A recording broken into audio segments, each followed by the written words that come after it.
তারেক রহমানের দিল্লি সফর প্রায় বাতিল হয়ে গেছে, একরকম বাতিলই বলা যায় এই মুহূর্তে, এখন তো আর সময় নেই।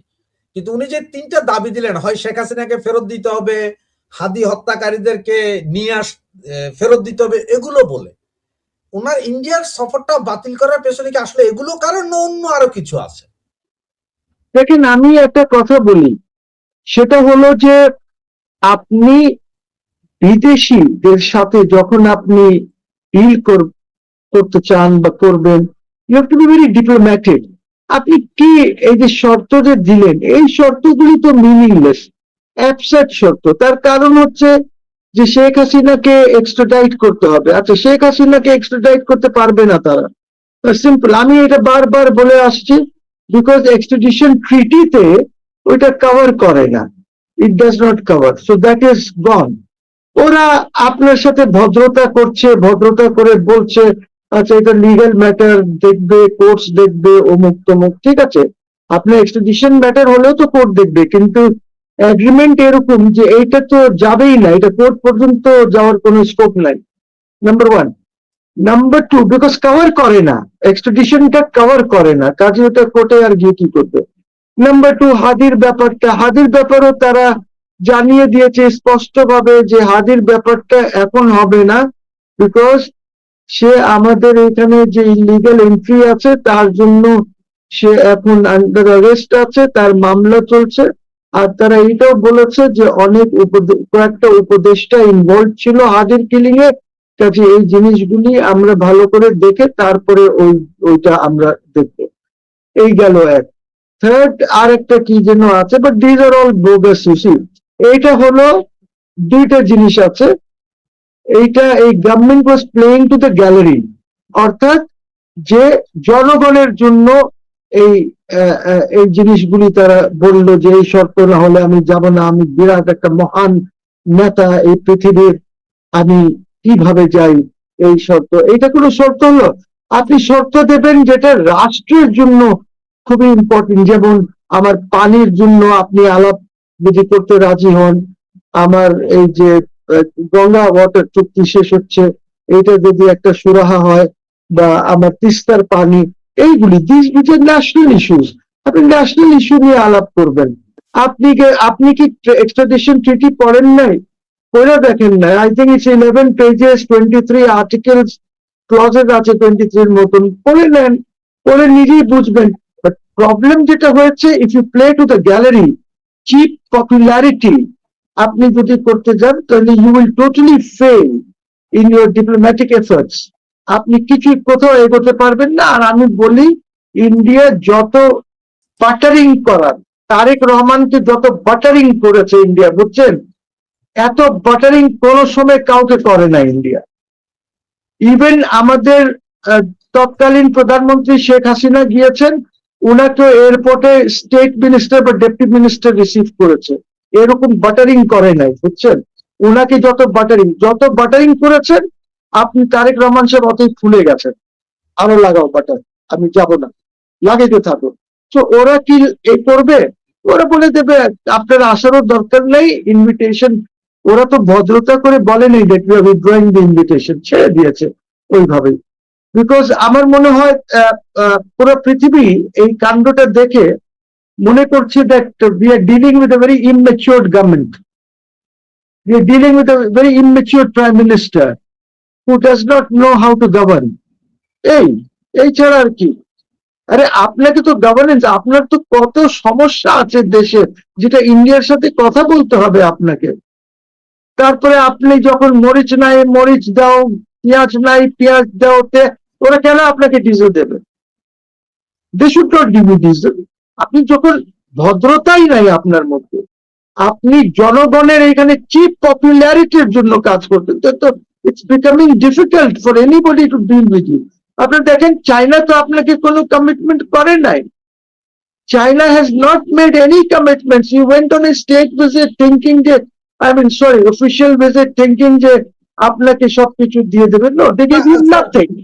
স্যার, আমার মনে হয় চায়না একটা কমিটমেন্ট করেছে বাংলাদেশকে, কি এটা বিশাল কমিটমেন্ট। এখন আপনি এটাকে কিভাবে জবাব দিবেন আমি জানি না। চায়না কমিটমেন্ট করেছে যে বাংলাদেশের যত পণ্য আছে সব জিরো ট্যারিফে চায়না যেতে পারবে, কোনো সমস্যা নেই, বাংলাদেশ যা ওদের পাঠাতে তো চায়। এখন আপনার কাছে কি আছে, আপনি এখন কিভাবে বলবেন এটা আমরা কি কি পাঠাতে পারি? আচ্ছা দেখেন, শুনেন, আমি এইভাবে বলবো যে এখন মুর্শিদের মতন মানুষকে যদি আপনি বলেন যে ওই যে বাচ্চাদের টয়েস আছে না, টয়েস, আমি আপনাকে টয়েস দেব, what will Mohsen Rashid do with these toys? বাচ্চাদের টয়েস আমার দরকার নাই, বিকজ আপনি জিরো ট্যারিফে যদি পাঠাতে পারেন পাঠান না, yes you may be able to export some garments, ওদের নিজেরই গার্মেন্টস আর এত বড় সেক্টর আছে ওদের, আপনি এখান থেকে ওদেরকে শুজও এক্সপোর্ট করতে পারবেন না, বিকজ ওদের বড় সেক্টর আছে শুজের, ওরা সিনথেটিক লেদার দিয়ে যে শুজ বানায়, আমরা এগুলি ইম্পোর্ট করি। আপনার বাংলাদেশ ভর্তি, নিউ মার্কেটে যান, যেখানেই যাবেন এই শুজ গুলি স্যার ভর্তি। আপনি যে বলেন গার্মেন্টস আইটেম, স্যার এই যে আমার পরনে যে শার্টটা আছে, সেম এই একই কোয়ালিটির শার্ট যদি আমি বাংলাদেশ, মেড ইন বাংলাদেশ সেখানে বিক্রি করে প্রাইমার্কে, একটা শার্টের দাম পড়ে 7 পাউন্ড, আর এইটা আমি চাইনিজ শপ থেকে নিয়েছি স্যার 1 পাউন্ডে। তা আমি কিভাবে কেন যে ঠিক আছে, আপনাকে জিরো ট্যারিফে আপনি যদি কিছু এক্সপোর্ট করতে পারেন করেন, বাট আপনাকে কি কিনবে, আপনি আইটেমস গুলি কি ডিটারমিন করেছেন ওদের সাথে বসে, that this is my list এইগুলি, তো ওরা বলবে ঠিক আছে এটা ইম্পোর্ট করবো, জিরো ট্যারিফে ইম্পোর্ট করবো। Do you have a list of items which you have discussed? You have not. এটা মুখের কথা, ঠাট্টা, তুমি যা দিতে চাও, আরে they are the suppliers to the world, they are global supplier, ওদের সাপ্লাই চেইন এত বড় যে আপনি ওদেরকে দেওয়ার মতন আপনার কি আছে? আপনি যদি বলেন যে আমাকে $10,000 গাড়ি বানিয়ে দেওয়া, $10,000 আপনাকে রোলস রয়েসের মতন, বেন্টলির মতন গাড়ি শেপ ওইটাই হবে, ইঞ্জিন যা হওয়ার হবে, কিন্তু অ্যাটলিস্ট আপনি ওইটাতে তো ঘুরতে পারবেন, ওইটার মোটরসাইকেলের ইঞ্জিন লাগাই দিলেও তো চলবে, ইউসি। ওইগুলি কিছু না, আমরা কি কিছু মানব সম্পদ আর ইলিশ মাছ এক্সপোর্ট করতে পারি মনে হয় না? আমরাই তো খাইতে পারতেছি না ইলিশ মাছ, আগে তো আপনাকে ডোমেস্টিক মার্কেটকে ফিট করতে হবে। ইলিশ মাছ জানেন, আমি সেদিন কিনতে গেছি 2টা ইলিশ মাছ কিনেছি, 1 কেজির কিছু বেশি ছিল, it cost me a little less than 8,000 টাকা। 8,000? a little less than 8,000 টাকা। এখন 900 গ্রামের মাছ খুব কম আসে, 1 কেজির কম আসে, আপনার 900 গ্রামের মাছই তো বিক্রি হয় প্রায় আপনার 2,500 টাকার কাছাকাছি। অতীতে আপনারা বলতে আমি আসলে পুরো বাংলাদেশের মানুষকে বুঝাচ্ছি আর কি, যারা বলতো আর কি যে শেখ হাসিনা সব ইলিশ মাছ ভারতে পাঠিয়ে দিয়েছে এই জন্য দাম বেশি, এখন তো ভারতে যায় না, তাহলে তারপরে দাম বেশি কেন? যায় না কই, আপনার যত ইলিশ মাছ পাঠায়নি তার চেয়ে বেশি ইলিশ মাছ তো রিজওয়ানা পাঠিয়েছে, তার চেয়ে অনেক বেশি ইলিশ মাছ।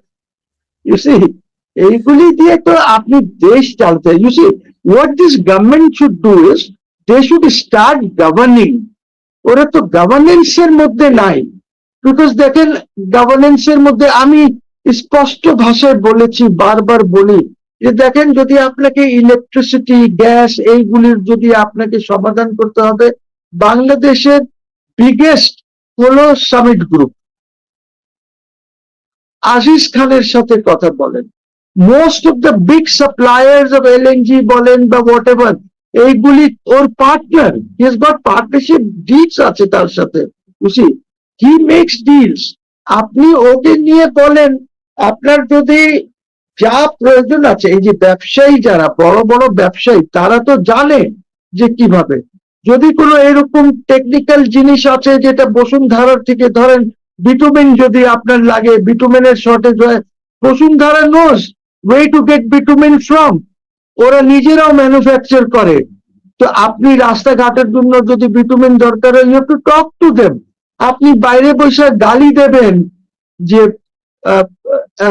বসুন্ধরার দোসর, আজিজ খান দোসর, ইসের আওয়ামী দোসর এরা, কিন্তু আপনি গভর্ন করতে পারবেন না, আপনার পক্ষে সম্ভবই না। আপনি গভর্নেন্স শুরু করেন। আজকে ঢাকা শহরের যে রাস্তাঘাটের যে অবস্থা, আপনি তো রাস্তায় মানুষ গেলেই দেখতেছে that there is no governance, এই গভর্নমেন্ট গভর্নই করতেছে না। আপনি আপনি ধরেন এই যে ঢাকা শহরে বা বাইরে যে রিক্সা, মোটর রিক্সা, 12টার পরে তারা যে চার্জিং করে, আপনার কত ইলেকট্রিসিটি তারা খায় হিসাব করেন। হয়তো ওইখান থেকে কিছু সাশ্রয় হলে আপনি এটা দিতে পারেন, হয়তো অন্য খাতে দিতে পারেন। So you must start governing. I have great regard, personal regard, এটা this personal regard for Tarique Rahman. I like him very much, he is very affectionate to me. খুবই আমি ওকে পছন্দ করি, এবং পাবলিকলি তার বিহেভিয়ার এস প্রাইম মিনিস্টার যেটা আছে প্রশংসনীয়। কিন্তু আপনি এইভাবে মুখে, যে আপনি মুখে যদি যে জিনিসগুলি বলছেন, এই জিনিসগুলি যদি আপনি করেন, তো দেশ এগোতে পারবে। কিন্তু যদি আপনি মুনাফিক হয়ে যান, যে আমি মুখে বলছি for public consumption, but basically আমি এগুলি করব না, এগুলি করব না, তো কেমনে হবে? আপনি দেখেন ফাইন্যান্সিয়াল ইনস্টিটিউশনস কি দেখেন, অনেক বড় বড়, আমি জানি এখানে লোকজন সারের কারখানা লাগিয়েছে, চালাতে পারছে না, বিকজ ওদের ফান্ডিং ফাইন্যান্সিং ঠিক করে হচ্ছে। কারখানা is there, they can go into production, but আপনি ওদেরকে গ্যাস দিতে পারছেন না। হ্যাঁ, তো কিভাবে? আপনার 6 মাস হয়ে গেছে, আই আন্ডারস্ট্যান্ড 6 মাস may not be a big long time, but আপনাকে বুঝতে হবে that morning shows the day, because আপনি তো এইগুলি নিয়ে, ধরেন আপনি এখনো রেগুলেশনস গুলি ঠিক করে ধরেন নাই। আপনি স্টক মার্কেটকে, I will make it a bullish market in 1 week's time. What I have to do is deregulate it. আপনি ফরেন ইনভেস্টমেন্ট চাচ্ছেন, আপনি বিডার সাথে আরো 2টা যোগ করে দিয়েছেন। যে যাকে বিডার দিয়েছেন সে তো 2 বছর চালিয়েছে, চালানোর পরে তো আপনার 1 সেন্ট ইনভেস্টমেন্ট আসে নাই। Why are you with him? আপনার খলিলুর রহমান সাহেব আপনাকে কি, আপনার রিলেশনশিপ উইথ দি ওয়ার্ল্ড আপনার কত দূর নিয়ে গেছেন? উনি ঘুরে গেছেন কাতারে, কাতার থেকে $9। শেখ হাসিনা কাতারের সাথে তো এগ্রিমেন্টই করেছিল, আপনি করেছেন $24, ওই যে $24 MMBTU কি আছে, ওইটা করেছেন আপনি। তারপরেও তো আপনি seek the cooperation of person, যারা জানে এক্সেলারেট এর ইয়ে আছে, ওরা এখন বোধহয় দে আর রেডি। ওদের এখানে বোধহয় বয়লার টয়লেট পুরো গন্ডগোল হয়ে গেছিল, বয়লার হয়তো রিপ্লেস হয়ে গেছে। সো কোয়েশ্চেন ইজ যে আপনি গভর্নেন্স শুরু করেন, স্টার্ট গভর্নেন্স। আপনি গভর্নেন্সে আপনার কি লাগবে? সিকিউরিটি সিচুয়েশন ঠিক করেন, ল এন্ড অর্ডার ঠিক করেন। জামাত ইসলামী বলেছে যে 6 মাসে 500 কত যেন ফিগার দিয়েছে, গুম হয়েছে। জামাত এসে দিচ্ছে, মোহসিন রশিদ বলছে না এটা, ঠিক আছে? তারপরে আপনার কত খুন হয়েছে এই 6 মাসে? আপনি দেখেন সব খুন তো আর নট রিপোর্টেড। আপনার 2 বছর হয়ে গেল, পুলিশের কোনো মোটিভেশন নাই। You have not been able to motivate police. আপনি এখনো আর্মিকে পুরো 100% সরাইতে পারেন নাই। You are an elected government, Yunus তো করেই নাই, আপনার এখনো আর্মি ডিপ্লয়েড আছে। আজকে যদি আর্মি চলে যায় কি অবস্থা হবে? আপনি আজকে ইউ হান্টিং আওয়ামী দোষর। আরে আওয়ামী দোষর বাদ দেন, আপনি গভর্নেন্স শুরু করেন আল্লাহর ওয়াস্তে। বিকজ এখানে আমার 2টা প্রশ্ন আছে, সম্পূরক প্রশ্ন 2টা। তারেক রহমান যেদিন শপথ অনুষ্ঠান শেষ হলো, সেদিন সন্ধ্যায় আমরা বসেছিলাম। সেদিন আপনার কথার সাথে আমিও একমত হয়েছিলাম। আপনি আমাকে বলেছিলেন যে আমরা 3 মাস তারেক রহমান সম্বন্ধে কোনো কিছুই বলা যাবে না, কারণ দেখতে হবে কি হচ্ছে না হচ্ছে। গত 1 মাস যাবৎ আপনি বারবার বলছেন বিভিন্ন জায়গায় যে Tarique Rahman as a man good, তার অ্যাপারেল সবকিছু ঠিক আছে। আপনার কি মনে হয় যে তারেক রহমান আসলে আপনি যা বলছেন এগুলো উনি ওনার কান পর্যন্ত যাচ্ছে বা শোনার চেষ্টা করছে? প্রশ্ন 1। এবং দ্বিতীয় প্রশ্ন, পুলিশের কথা বললেন, যেখানে কয়েকদিন আগে পুলিশের পুলিশ স্টেডিয়াম বা পুলিশের কমিউনিটি সেন্টারে একটা সঙ্গীতানুষ্ঠান মৌলবাদীদের হামলায় বন্ধ করতে হলো। এরপরও কি মনে করেন যে পুলিশ তার সজাগায় ফিরে আসতে পারবে? পারবে। আপনার সেকেন্ড প্রশ্নটার উত্তর দিই, পুলিশ কেন পারবে না?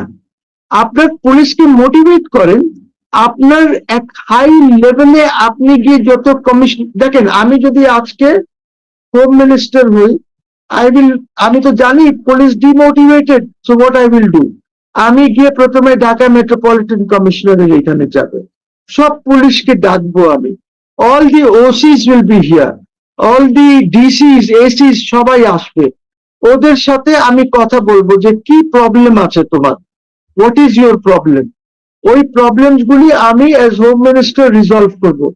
আমি এরপরে যাব, আমি চিটাগং যাব, রাজশাহী যত কমিশনারেটস আছে এইগুলি শেষ করার পরে আমি ডিভিশনাল হেডকোয়ার্টার্স গুলিতে যাব, 8টা ডিভিশন। তো সেখানেও আমি সব জেলার পুলিশ যারা আছে, এসপি টেসপি সবাইকে নিয়ে আসতে পারবো, ডিসিসদেরকে নিয়ে আসতে পারবো, সবাইকে এনে ওইখানে কথা বলবো।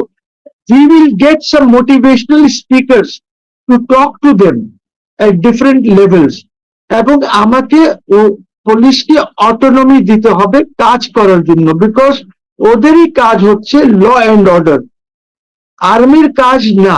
আপনি দেখেন যখন মানুষ অ্যারেস্ট হয় মার্শাল লতে, তখন মানুষ বলে যে আমাকে পুলিশে দেন, আর্মির হাতে দিয়েন না, পুলিশের হাতে দেন, বিকজ পুলিশকে মনে করে মোর সিভিলাইজড দেন দেন, ওরা মিসবিহেভ করবে, এই করবে সেই করবে, এই জন্য তারা এটা মনে করে। আর্মি যখন আসে আপনাকে ধরতে মার্শাল্লার সময়, আইসাই তো আপনার উপরে গালাগালি চট মাইরা 2-4টা চট টট, তারপরে আপনাকে নিয়ে যায়, পরে কি বিহেভ করে ভালো সুন্দর, বাট ফার্স্ট বিহেভিয়ারটা হলো মাইল দাও। Police does not do this. So police is a civilian force, ওদের হিউম্যান রাইটস এর কিছু বুঝ দেওয়া হয়, এই জিনিসগুলি আরো বেটার বুঝ দিতে হবে ওদেরকে, যে কিভাবে অপারেট করবে। এইটাও করতে পারি যে থানায় আপনার আমরা কমিটিজ করে সিভিল ইসের আপনার সিভিলিয়ানদের কমিটি, যেন পুলিশ রেগুলারলি মোটিভেটেড থাকে, কাউকে অন্যায় ভাবে অ্যারেস্ট না করে, আমার রাত্রে যেন কাউকে অ্যারেস্ট না করে, 5টার পরে যেন কাউকে অ্যারেস্ট না করে, কাউকে যদি অ্যারেস্ট করতে হয় তার বাসা ঘেরাও করে রাখো, কোনো অসুবিধা নাই, বাট ওকে সকাল 8টার আগে বা 7টার আগে অ্যারেস্ট করবে না। তারপরে আপনার জেলে এই যে ধরে, আপনার জেলের যে পপুলেশন আছে অনেক বেশি আছে, এইটাকে কমাতে হবে। কিভাবে কমাবেন? ধরেন যেগুলি আপনার শাস্তি আছে 2 বছর, 4 বছর, 5 বছর, 6 বছর, 7 বছর, বেলের দরকার নেই, থানার থেকে ওদেরকে যে দেবে, বন্ডে ছেড়ে দেবে। আপনার বন্ডে ছেড়ে যেতে ওসির পাওয়ার আছে, বন্ডে ছেড়ে দিবে, বলবে তোমরা প্রত্যেক সপ্তাহে একবার আইসা রিপোর্ট করবা। স্যার ওই বন্ডে ছেড়ে দেয়, এখন যে লক্ষ লক্ষ ছাত্রলীগ আওয়ামী লীগের কর্মী সমর্থককে বিনা বিচারে আজকে 2 বছর তাদের রাইট, এই জন্যই তো বলছি যে পুলিশকে ল এন্ড অর্ডার মেনটেন করার জন্য ক্ষমতায়ন করতে হবে, ক্ষমতা দিতে হবে, এই কিছু আইনে পরিবর্তন আনতে হবে যেন জেলের এইটা কম হয়, অনেক কিছু করতে হবে। সো এইটা হলো আপনার, তখন পুলিশ উইল বি মোটিভেটেড। আপনার পুলিশ ইজ টোটালি ডিমোটিভেটেড। এখনো তো আপনি এই জন্য আর্মি আপনার দরকার হচ্ছে, আপনি আর্মি ছাড়া তো চলতে পারছেন না। জয়েন্ট অপারেশন আপনার আর্মির কি দরকার? আপনার বিজিবি আছে না, paramilitary force, use them, use your RAB, use সোয়াট, আপনার তো অনেক ফোর্সেস আছে, আপনার অনেক ফোর্সেস আছে, ইউজ দেম। আর্মিকে তো ইউজ করার দরকার নেই, আর্মি ট্রেনিং করতে পারছে না ঠিক করে। আপনি বলেন আর্মি কালকে কোনো কিছু হলে আর্মি ডিফেন্ড করবে বাংলাদেশের সভরেন্টি, তো they can't. I tell you, আর্মির কাছে ওই ধরনের আর্মস এমিউনিশন নাই। অনেক আর্মস আছে যেখানে এমিউনিশনের মিসম্যাচ আছে। কি বলছেন? আবার আপনি ওই পাকিস্তান, সৌদি আরেবিয়া, আর কে আছে টার্কি, এদের আপনি এখন বলছেন যে আমরা তোমাদের সাথে আসতে চাই।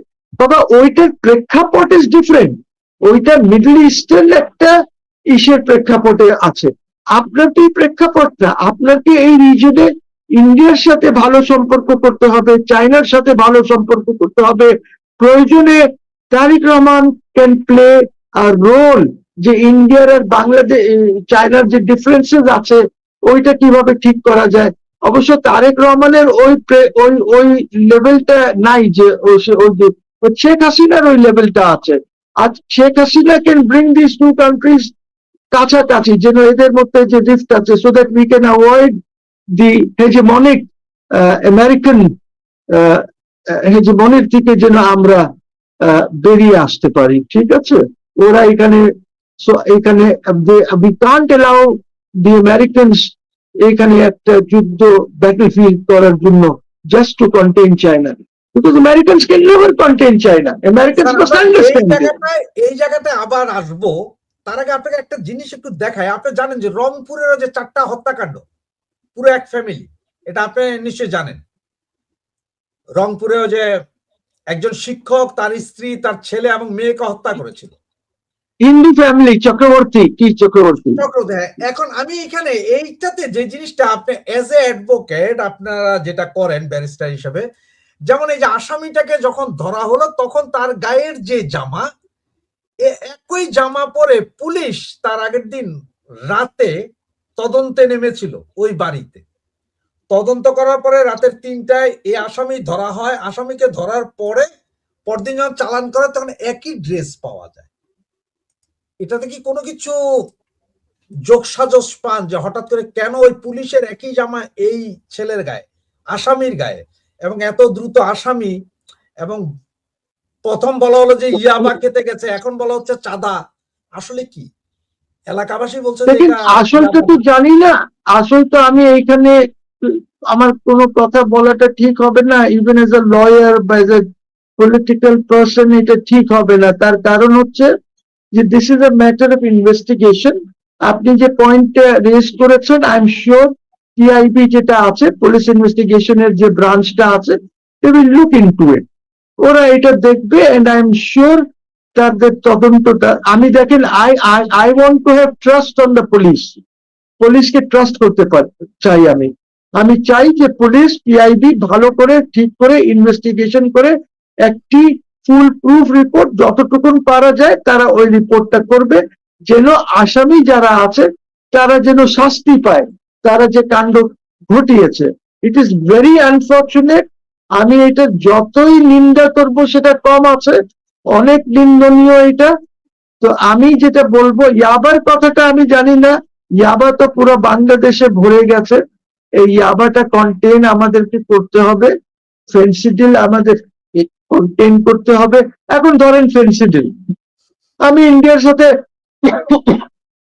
এইসব কথাবার্তা বলে আমি ডিপ্লোম্যাটিক একটা স্টান্টবাজি করে আমি যদি ইয়ে করি, আমার তো এইটা একটা প্রবলেম আছে। We want this Phensedyl factories to close down. আমার বর্ডার এলাকায় যেগুলি আছে, এটা তো আলাপই হবে, নাহলে why should it close down? তো আমাকে আলাপ আলোচনা, আপনি তো কোনো অপরচুনিটি নিলেন না। এখন তো অপরচুনিটি আপনি কবে পান, আমি I am not very sure about this. Number 2 যেটা হলো যে ইয়াবার যে ব্যাপারটা আছে, ইয়াবা এখন বাংলাদেশে 2 ধরনের পাওয়া যায়। একটা হলো ইম্পোর্টেড ইয়াবা ফ্রম বার্মা, ওই পার থেকে আসে। আর একটা হলো লোকালি ম্যানুফ্যাকচার্ড ইয়াবা, আমরা এখানে লোকালি ম্যানুফ্যাকচার করছি। আমি যেটা শুনেছি যে বাইরের যে ইয়াবাটা আছে সেটা একটা ট্যাবলেটের দাম বোধহয় 450-500 টাকা, আর লোকালটা পাওয়া যায় 150-200 টাকায়। বুঝছি? তো এইটা, এই সিচুয়েশনে আপনি বলেন যে কি হবে ইয়াবা, ফেন্সিডিল, আর তারপরে ওই যে সলিউশন, জুতায় যে সলিউশন লাগান আপনি লেদার শুজ গুলিতে, ওই সলিউশন নিয়ে আপনি যে কোনো রাস্তায় যাবেন, স্পেশালি গুলিস্তান এইসব এলাকায়, আপনি দেখবেন যে পলিথিনে নিয়ে ইয়ে করছে। সো এই যে এই ড্রাগস গুলি, এই যে ইউজ, পুলিশ কিছুই বলে না। এতই ডিমোটিভেটেড পুলিশ এখন রাস্তাও কন্ট্রোল ঠিক করে করতে পারে না, কেউ মানতে চায় না, কেউ শুনতে চায় না কথা। অনেক মোটিভেশনের দরকার আছে। এই মোটিভেশন অ্যাটলিস্ট 6 to 9 months লাগবে, এবং হাইয়েস্ট লেভেলে ওদেরকে মোটিভেট করতে হবে। The home minister will have to do a lot of work. Home minister অফিসে বসে কাজ করলে কিন্তু হবে না। Home minister has to go out on the streets and see. আপনি কি একটা কথা বলি, আমি ইন্ডিয়ায় দেখলাম যে এরকমই পরিস্থিতি ছিল। মানুষ যেখান থেকে ইচ্ছা হচ্ছে রাস্তা পারাপার করছে, ট্রাফিকে প্রবলেম হচ্ছে, এইসব তারা ছোট ছোট school going boys and girls কে নিয়ে আসলো মোড়ে মোড়ে এই ট্রাফিক গুলি ঠিকের জন্য। লজ্জা দিত তারা যদি কেউ এই রং কাজগুলি করতো। And I think Calcutta has improved its traffic a lot. ওইখানে আইন মানে। আমাদের এইখানে বাংলাদেশের সমস্যা হলো যে স্বাধীন দেশ, স্বাধীন রাষ্ট্র, এভরিওয়ান ইজ স্বাধীন এক্সেপ্ট আইন। আইন স্বাধীন স্বাধীন হয় নাই, বাট আমরা সব স্বাধীন হয়ে গেছি। যেখান থেকে ইচ্ছা যাব, যা ইচ্ছা করব, কোনো অসুবিধা নাই, because this lack of governance. এই অবস্থা তো শেখ হাসিনার সময় ছিল না। ট্রাফিকের অবস্থাই দেখেন না, ট্রাফিকের অবস্থা তো এই ছিল না। এই কি কোনো রুল অফ ল আছে দেশে? ট্রাফিকের আইন কানুন তো আছেই, কিন্তু কেউ তো মানে না। আপনি এআই লাইটস লাগিয়েছেন, হ্যাঁ কি হবে? এই যে অটো মটো যেদিক থেকে আসে, ডাইনে আসে, বামে আসে, এদিক থেকে চলে যায়। এখন স্যার যাদের আপনাকে একটা গাড়ি আছে, ভিডিও দেখেন, আপনাকে একটা ভিডিও দেখে দিব ইনশাআল্লাহ। প্রতিবাদ করুন, প্রয়োজনে জিহাদি বাহিনী গঠন করুন, লং মার্চ করব, মোদির কল দিব ইনশাআল্লাহ। মোদির মস্তক ভেঙে চুরচুর করে ফেলবো ইনশাআল্লাহ। তো এর আছেন না সবাই ইনশাআল্লাহ? স্যার আপনি ভিডিওটা দেখলেন, ওনারা মোদির মাথা ভেঙে চুরচুর করবে, কল্লা জিহাদ করবে, এই জিহাদি বাহিনী গঠন করবে, মমিনুল হক পাশে দাঁড়িয়ে হাসছে। এইরকম অবস্থা করার পরও কি আপনি চিন্তা করেন, মনে করেন যে ভারত আমাদের সাথে স্বাভাবিক সম্পর্কটা রাখা উচিত? না তো ভারত যদি ভারত তো বলছে যে আমাদের এখানে জঙ্গি ভরে গেছে, সো এইটা কি? এইগুলি কি ভারতের কাছে নাই? Do you think they don't have this video? আপনাকে সিকিউরিটি কাউন্সিল থেকে এমনি বলা হয়েছে ওই রিপোর্টে।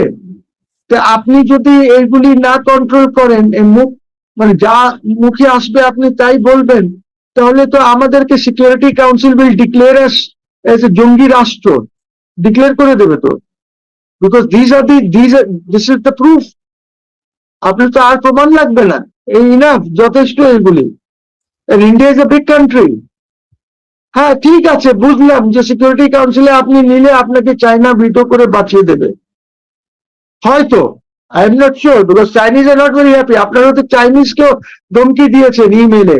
চায়না, জাপান, আমেরিকা সবাইকে ধমকি দেওয়া হয়েছে ইমেলে, উড়িয়ে দেবে, গুড়িয়ে দেবে, আই ডোন্ট নো কি করবে তারা। সো আবার চাইনিজদের সাথে আপনি ভদ্র ব্যবহারও করেন নাই, আপনি চাইনিজদের সাথে ভদ্র ব্যবহারও করেন নাই, আপনি মিসবিহেভ করেছেন। পুলিশ যারা গেছিল, একটা এডিশনাল আইজিপি বোধহয় নাকি গেছিল কথা বলতে, ওইখানে হট টকও হয়েছে।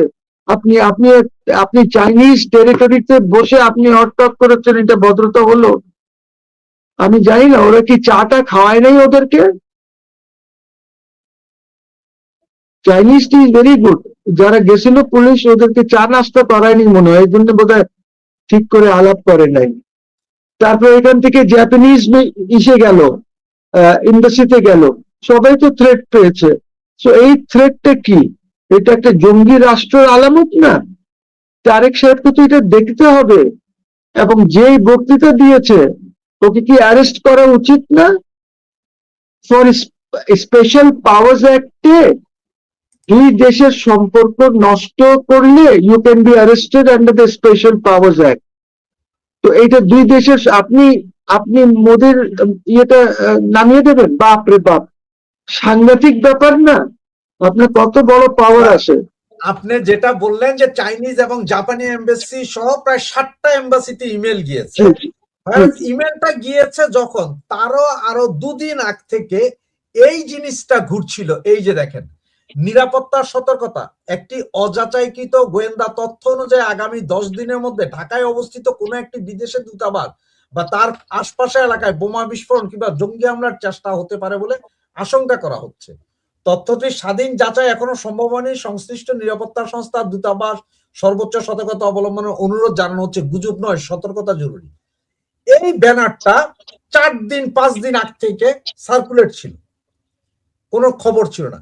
এখন যখন চায়না এম্বাসি, জাপান এম্বাসি সহ আরো জায়গায়, এখন আমাদের মিনিস্টার বলছেন যে এটা স্পাম হতে পারে। স্যার আমার কাছে, আমার শুধু একটা জিনিস জানার ইচ্ছা, আপনার আইনজীবী, বয়স্ক, আমাদের অনেক সিনিয়র সিটিজেন, চাইনিজ ইন্টেলিজেন্স, জাপানি ইন্টেলিজেন্স বা ইউরোপিয়ান ইন্টেলিজেন্সের চেয়ে কি আমাদের ইন্টেলিজেন্স অনেক বেশি সেরা নাকি স্যার?